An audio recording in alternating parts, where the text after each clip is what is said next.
Getting what you want from your partner should not feel manipulative.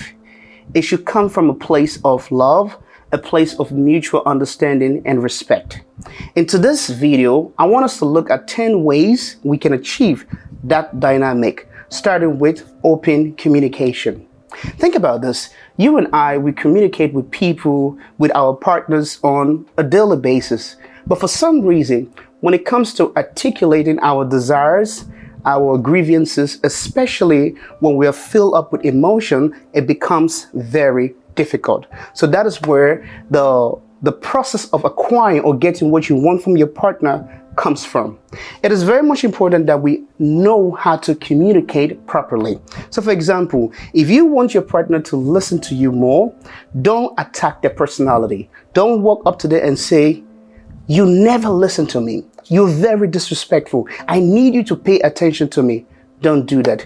Instead, tell them how the fact that they're not giving you the undivided attention that you seek, express to them how that is making you feel. So you could say to your partner, "I feel unheard. I feel hurt whenever I'm trying to talk to you, but you are not paying attention to me."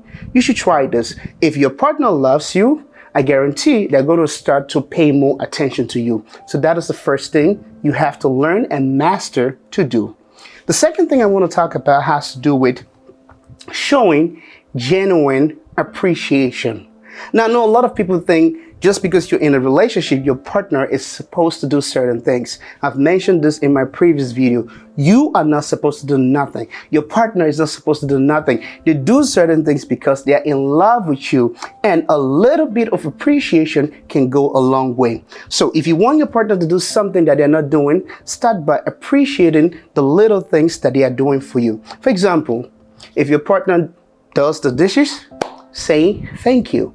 If your partner tidy up the living room, say thank you. Whatever little gesture or whatever effort they're making, say thank you, because the more you show appreciation, the more you're going to inspire them, the more you're going to move them to want to do exactly the things you need them to do. And the third thing that I want to mention here is you've got to learn to lead by example.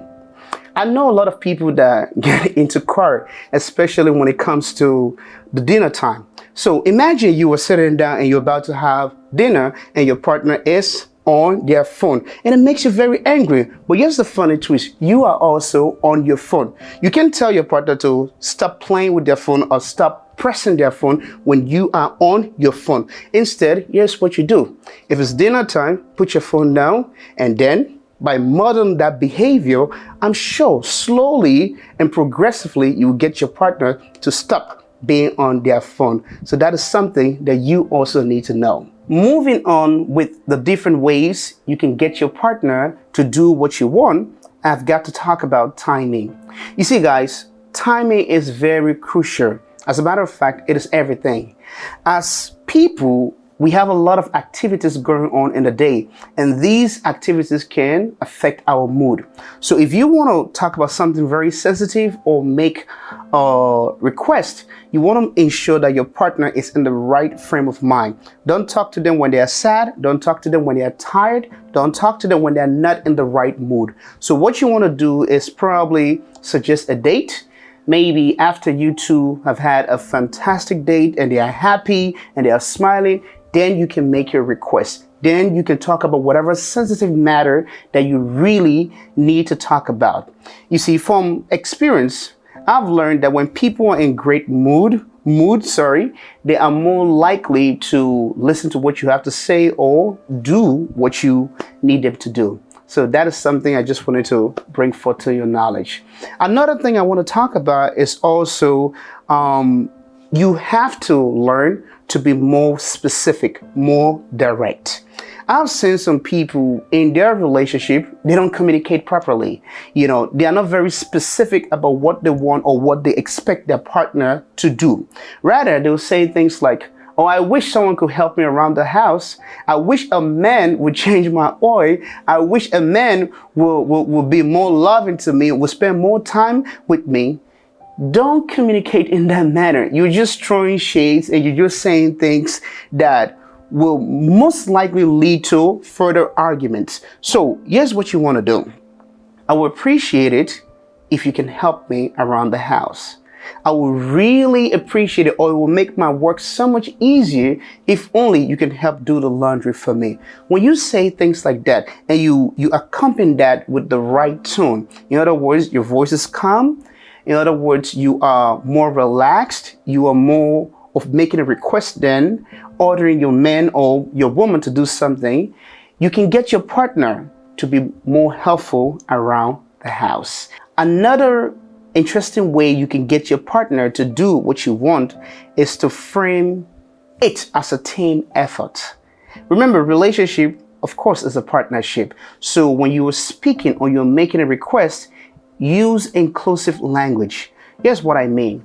Let's say, for example, you and your partner, you're planning a trip and you notice that your partner has been spending a lot of money. Now, what you don't want to do is to walk up to them and say, listen, you're spending a lot of money. You need to stop spending.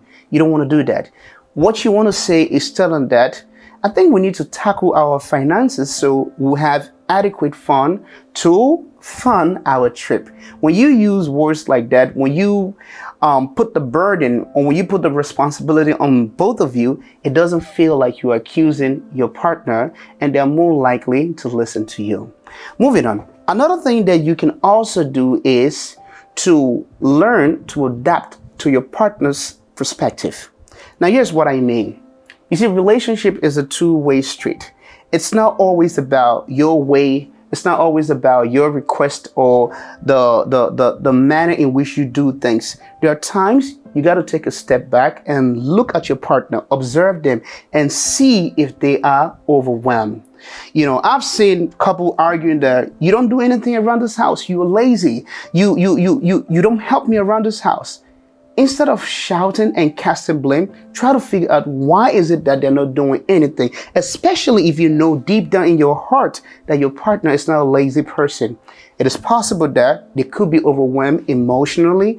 It is possible that they're stressed out, they're suffering, and all the need from you is actually for you to listen and adapt to their perspective. So if you notice that your partner is not taking care of the house the way they should, step in and do what you have to do, and then talk to them and try to figure out what is the problem. Are you overwhelmed with the house chores? How about I help you with the laundry and you do the dishes, or you do something else? By talking to your partner, by adapting to their perspective and the way they look at things, you can get them to do what you need them to do. A huge mistake that a lot of people tend to make is this. They express their desire in such a negative light.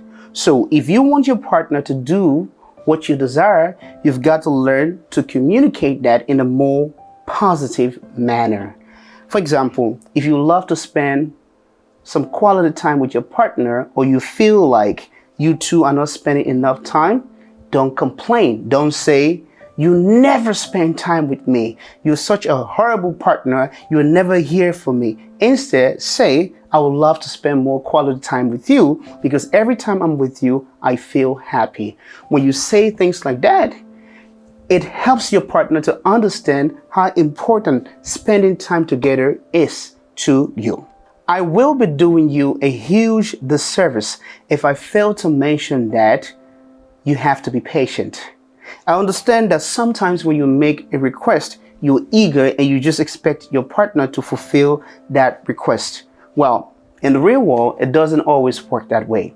You have to be patient with your partner. You've got to understand that we are all different. For some people, they work slowly towards progress. So if you make a request and you see that your partner is making effort and they are taking the time to get there, don't criticize them. Don't knock them down.